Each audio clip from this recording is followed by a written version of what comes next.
എല്ലാ ദിവസവും ചുരിദാറിന്റെ സെറ്റും ഒക്കെ മാത്രം കണ്ടുകൊണ്ടിരുന്നാൽ മതിയോ? ചെറിയൊരു ഡിഫറൻസ് ഒക്കെ വേണ്ടേ?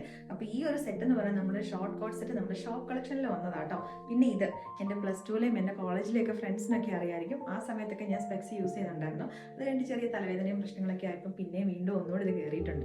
അപ്പോൾ ഇന്നത്തെ നമ്മുടെ ഈ ഒരു വീഡിയോ എന്ന് പറയുന്നത് ചെറിയൊരു ഇൻഫർമേഷൻ വീഡിയോ ആട്ടോ. നമ്മുടെ പ്രൊഡക്റ്റിന്റെ ഡിസ്പാച്ചിനെ കുറിച്ചൊക്കെയുള്ള ചെറിയൊരു വീഡിയോ ആണ്.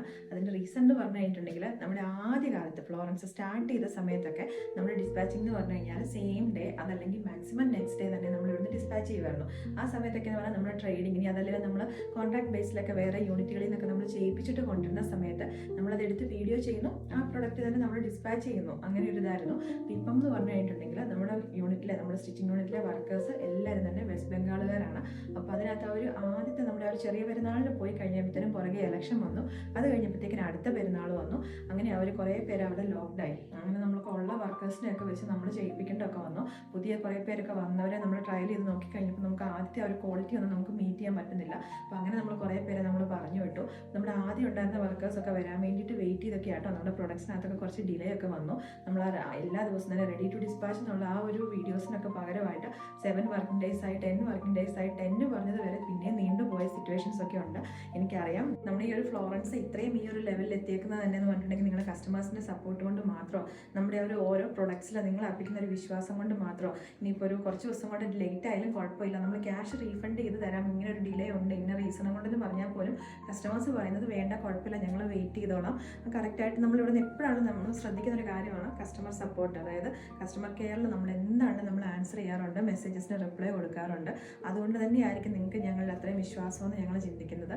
അപ്പോൾ അങ്ങനെ എന്തെങ്കിലും ഡിലേ വന്നിട്ടുണ്ടെങ്കിൽ ഏതെങ്കിലും പ്രൊഡക്ട്സിനകത്തുണ്ടെങ്കിൽ നിങ്ങൾക്ക് എന്തെങ്കിലും കാരണത്താൽ നമ്മളിൽ നിന്ന് എന്തെങ്കിലും ഒരു നെഗറ്റീവ് ഒരു ഇതുണ്ടായിട്ടുണ്ടെങ്കിൽ അതിന് നമ്മൾ സോറി പറയുക കേട്ടോ. അപ്പോൾ മാക്സിമം തന്നെ എല്ലാവരും തന്നെ ഓൾമോസ്റ്റ് വന്നുകൊണ്ടിരിക്കുകയാണ്. ഇനി ഒരു കുറച്ച് പേരും കൂടെ വരാനായിട്ടുള്ളൂ. അപ്പോൾ കുറേ നമ്മൾ പെൻഡിങ് ആയിരുന്നു. കാരണം ചില പ്രൊഡക്റ്റുകൾ എന്താണെന്ന് വെച്ചിട്ടുണ്ടെങ്കിൽ നല്ല ഡിമാൻഡ് വരുമ്പോൾ നിങ്ങൾ തന്നെ ഒരു റീസ്റ്റോക്ക് ചെയ്യുക അല്ലെങ്കിൽ പ്രീ ബുക്കിങ്ങിൽ എടുക്കുന്നൊക്കെ പറയുമ്പോഴത്തേക്കിനും ചിലപ്പോൾ ഞാൻ പോലും ഇവിടെ ഉണ്ടാവത്തില്ല, ഞങ്ങൾ പർച്ചേസിങ്ങിലോ അല്ലെങ്കിൽ ചിലപ്പം പുറത്തോ എവിടെയൊക്കെ ആയിരിക്കും. അപ്പോൾ ആ സമയത്ത് ചിലപ്പോൾ നമ്മുടെ ടീം തന്നെ അത് നമ്മുടെ വെബ്സൈറ്റിൽ തന്നെ പ്രീ ബുക്ക് എന്ന് പറഞ്ഞ കാറ്റഗറിയിലേക്ക് ആക്കാറുണ്ട്. വേണ്ടവർക്ക് അത് കാണുമ്പോൾ തന്നെ പ്രീ ബുക്ക് ചെയ്ത് പോകാൻ വേണ്ടിയിട്ട് നമ്മൾ സ്റ്റോക്ക് ഫിനിഷ് ചെയ്തതിന് ശേഷം.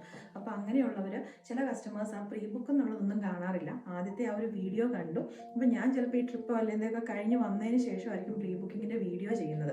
അപ്പോൾ അതൊന്നും അറിയാതെ ആദ്യത്തെ വീഡിയോ കണ്ടതിന് ശേഷം പ്രീ ബുക്കിൽ കയറിയിട്ട് ഓർഡർ ചെയ്യുന്ന കസ്റ്റമേഴ്സ് ഉണ്ട്.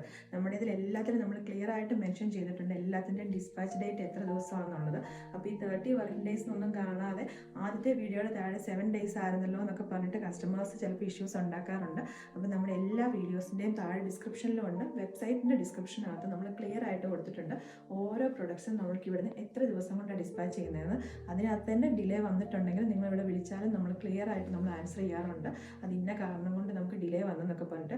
അങ്ങനെ എല്ലാ ഓൾമോസ്റ്റ് പ്രശ്നങ്ങളും നമുക്ക് ഈ ഒരു ജൂൺ ഒരു 20-30 കൂടിയിട്ടൊക്കെ നമ്മൾ പരിഹരിക്കപ്പെടുമെന്ന് കരുതുക കേട്ടോ. അതേപോലെ തന്നെ എല്ലാവരും തന്നെ വെയിറ്റ് ചെയ്തിരിക്കുന്നത് നമ്മുടെ ഓണം ലോഞ്ചിന് വേണ്ടിയിട്ടാണ്. ഓണത്തിൻ്റെ പ്രൊഡക്ട്സ് എന്ന് പറഞ്ഞിട്ടുണ്ടെങ്കിൽ ഞങ്ങളിപ്പോൾ ഒരു വലിയ പർച്ചേസ് കഴിഞ്ഞ് വന്നതേ ഉള്ളൂ. ഫാബ്രിക്സ് ഒക്കെ വെറൈറ്റി ഫാബ്രിക്സ്, അത് എല്ലാ ടൈപ്പ് ഓഫ് ഫാബ്രിക്സും നമ്മൾ പർച്ചേസ് ചെയ്തിട്ടുണ്ട്.